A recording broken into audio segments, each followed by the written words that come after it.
오늘 본문은 야곱의 도주 사건과 관련하여 야곱과 라반이 논쟁을 벌이는 내용입니다. 이러한 논쟁의 발단은 야곱이 라반에게 알리지 않고 은밀하게 하란을 떠나 가나안으로 출발한 것과 라헬이 그 아비 우상인 드라빔을 훔친 데 있었습니다. 성경은 왜 야곱이 당당하게 떠나지 않고 식솔과 재산을 챙겨 도망했는가를 이야기하는 것일까요? 라반의 집에 머물던 20년 세월 동안 번번이 부당한 취급을 받았던 야곱이 자기 나름대로 머리를 써서 복수한 것이라고도 생각할 수도 있을 것입니다. 자신이 마침내 얻는 것을 다 빼앗기지 않기 위해 야곱은 불시에 외삼촌 집을 떠나기로 결정했고 실행했던 것입니다. 라반은 값싸게 야곱을 이용해 이익을 취하려고 했지만 실질적으로는 더 큰 손해를 입고 말았다고 성경은 말하고 있는 것입니다. 자기 꾀에 자기가 빠진 셈인 것입니다. 성경은 하나님께서는 사람이 뿌린 대로 그 머리에 돌아가게 하시는 분이라고 본문을 통해 말하고 있는 것입니다. 그리고 빈손으로 집을 떠났던 야곱은 이제 가족과 많은 것을 가지고 돌아가게 되었습니다. 하나님께서는 야곱에게 약속하신 대로 그를 축복하셨고 풍성하게 하셨던 것입니다. 그러나 라반의 입장에서는 매우 화가 났을 것입니다. 아마도 라반은 그 당시 종에 대한 관례대로 종이 낳은 자식은 모두 주인의 소유였으므로 야곱이 소유하고 있는 가축은 물론 그의 가족들까지도 내어주기가 싫었을 것입니다. 이에 그들이 논쟁을 하고 있는 것이 오늘 본문의 내용입니다.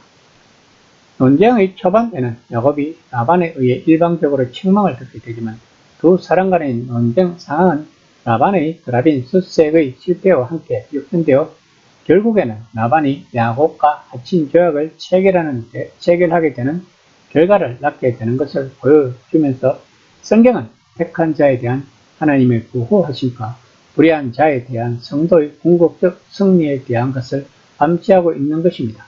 그러므로 성경은 독자들에게 우리가 믿고 따르는 하나님은 이런 분이시기 때문에 겁내지 말고 앞으로 담대히 나아가라고 말하고 있는 것입니다. 25절에서 라반이 야곱을 따라잡을 때에 야곱이 길앗 산간 지방에다 이미 장막을 쳐 놓았으므로 라반도 자기 친족과 함께 거기에 장막을 쳤다고 말합니다. 즉 라반이 야곱을 따라잡았다는 것입니다. 26절에서 30절까지는 라반이 야곱을 책망하는 내용입니다. 26절에서 라반은 자신의 딸들이 마치 칼로 위협받는 전쟁 포로처럼 자신의 의지가 아니라 폭력에 의해 야곱에게 끌려가고 있다고 항의를 하고 있습니다. 그러면서 자신에게 떠날 것을 말했다면 붓과 소금에 맞추어서 노래를 부르며 기쁘게 보내줄 수 있었다고 책망하고 있습니다. 소금에 해당하는 칸노르는 인류가 사용하였던 현악기 중 가장 오래된 것으로서 성경에는 라반의 아들 유발이 처음 사용한 것으로 기록되어 있습니다. 고대 유목 사회에서는 장거리 여행을 떠나는 자에게 번영과 승리를 기원하는 관례적인 한송 의식을 했다고 합니다. 즉 라반은 이러한 일반적인 관례를 야곱에게 상기시키고 있는 것입니다. 28절을 직역하면 지금 너는 행위를 미련하게 행하였다입니다. 즉 혈육과 작들의 정조차 나누지 못하게 한 야곱의 행위에 대한 우둔하고 어리석다라고 강하게 질책하며 자신의 불만을 부각시키고 있는 것입니다. 29절에서 라반은 너를 해할 만한 능력이 있으나 너희 아버지의 하나님에서 너희 아버지에 해당하는 아비렘은 복수형입니다. 이처럼 너희 아버지에서 복수형이 사용된 것은 야곱뿐만 아니라 그의 가족, 즉 야곱과 두 아내나 야곱이 거느리고 있던 모든 종들까지 야곱의 아버지인 이삭이 섬기던 하나님을 바라보고 있다는 사실에 대해 라반이 잘 알고 있음을 뜻하는 것입니다. 라반은 이제까지 자신과 야곱이 우애져가는 과정을 통해 야곱이 믿는 하나님이 살아계시다는 것을 잘 알고 있었다고 성경은 암시하고 있습니다. 그러므로 하나님이 꿈속에서 직접 나타나셔서 경고하시자 그의 마음을 돌이켰다고 말하고 있는 것입니다. 30절을 본문에 충실하게 번역하면 내가 내 아비 짐을 정말 사모하기 때문에 내가 떠나는 것을 알겠으나 그런데 어찌 내 신을 도둑질했느냐입니다. 라반이 말하는 신은 라반이 가지고 있던 여러 개의 드라빔을 가리킵니다. 라반이 야곱의 뒤를 급히 뒤쫓아온 큰 이유 가운데 하나는 바로 드라빔을 도둑받았다는 데 있었을 것입니다. 라반이 이토록 드라빔을 중요시할 수밖에 없었던 이유는 드라빔이 조상 대대로 숨겨오던 가정 수호신이자 재산 상속의 합법성을 보장해주는 근거가 되기 때문입니다. 31절에서 35절까지는 드라빔 문제로 인해 라반과 다툼을 이야기하는 내용입니다. 31절에서 야곱이 몰래 도망칠 수밖에 없는 이유를 말합니다. 그것은 라반과 그 가족이 자기 부인들을 빼앗아 갈지도 모른다는 두려움을 가졌기 때문이라는 것입니다. 32절에서 야곱은 라헬이 드라빔을 훔친 것을 알지 못했기 때문에 훔친 자는 살지 못할 것이라고 말합니다. 한편 고대 근동의 법제도를 반영하고 있는 바벨론의 함무라비 법전에 따르면 다른 사람의 신상을 훔친 자는 사형에 처하도록 규정하고 있었다고 합니다. 그러므로 야곱이 한 말의 의미는 내가 그를 죽일 것이다 혹은 내가 당신에게 죽이도록 맡길 것이다 라는 의미로 해석할 수 있습니다. 유목민의 문화에서 손님을 초대받은 것이 아닌 경우 다른 사람의 장막에 들어가는 것은 큰 신뢰라고 합니다. 그럼에도 라반은 야곱과 레아와 라헬의 장막을 뒤졌으나 드라빔을 찾지 못합니다. 그러나 라헬이 드라빔을 자신이 타고 있는 낙타 안장 밑에 두었기 때문에 라반은 찾지 못하였던 것입니다. 이 낙타 안장은 여행시 주로 부녀자들이 사용하던 것으로 낙타 등에 부드러운 카페트를 깔았고 안장의 좌우에는 바람막이가 있었으며 또한 위에는 뜨거운 태양이나 비를 막는 지붕이 있었다고 합니다. 이것은 마치 요람이나 큰 가마 같은 형태여서 이 속에 조그마한 크기의 드라빔을 감추는 일이란 그리 어려운 일이 아니었을 것입니다. 또한 생리 중에 있는 여인을 건드리는 것은 근동사에서는 금기 사항이었다고 합니다.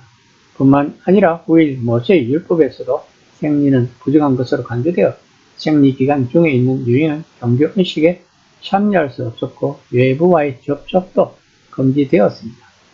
라헬은 이를 이용하여 자신의 아비 라반을 속인 것입니다. 라반 또한 생리로 인해 부정한 라헬이 신으로 여겨지는 드라빔을 깔고 앉아서이라고는 상상할 수도 없었을 것입니다. 36절에서 42절까지는 야곱이 라반의 과거 처사를 책망하는 내용입니다. 라헬이 라반의 드라빔을 훔칠 사실을 모르는 야곱은 라반의 행동을 이해할 수 없었을 것입니다. 과거에는 자신과 했던 약속을 어기고 자신에게 주기로 했던 품삯을 수없이 주지 않았었고 이제 와서는 생각지도 못했던 드라빔을 훔쳤다고 자신의 모든 식구들을 도둑으로 의심하는 라반에 대해 야곱은 극도의 분노를 표현하며 마치 흉악한 범죄자처럼 자신을 무섭게 추격하고 무리하게 자신의 가족에게 행동한 라반에게 거칠게 항의를 한 것입니다. 그러면서 야곱은 자신과 라반의 친족들을 증인으로 세워 자신이 바단 아람에서 떠나올 때 라반의 것은 그 어떤 사소한 것 하나라도 가져온 것이 있는지 확인하자고 합니다. 그러면서 야곱은 20년 동안 일하면서 중건동의 갈래상 주인의 양떼를 치는 목자들이 언제든지 먹을 수 있도록 허용되어 있던 수양 한 마리조차도 얻지 않고 열심히 일했다고 야곱은 강변하고 있습니다. 당시 순양은 새끼를 낳고 젖을 생산하는 것 외에도 고기와 털까지 제공하는 암양과는 달리 제사 드릴 때나 손님을 접대할 때 등과 같이 필요할 때는 목자들이 언제든지 잡아 먹을 수 있었다고 합니다. 그럼에도 불구하고 야곱은 자신이 외삼촌의 양을 치면서 한 마리의 순양도 잡아 먹지도 않았다는 것을 강조하고 있는 것입니다. 또한 자신의 목자가 양을 치다 사고로 죽은 것에 대해서는 변상을 요구하지 않는 고대 근동의 지방의 관례를 라반이 따르지 않고 덜 짐승에 죽은 가축까지도 야곱에게 변상하도록 요구했다는 야박함을 지적합니다.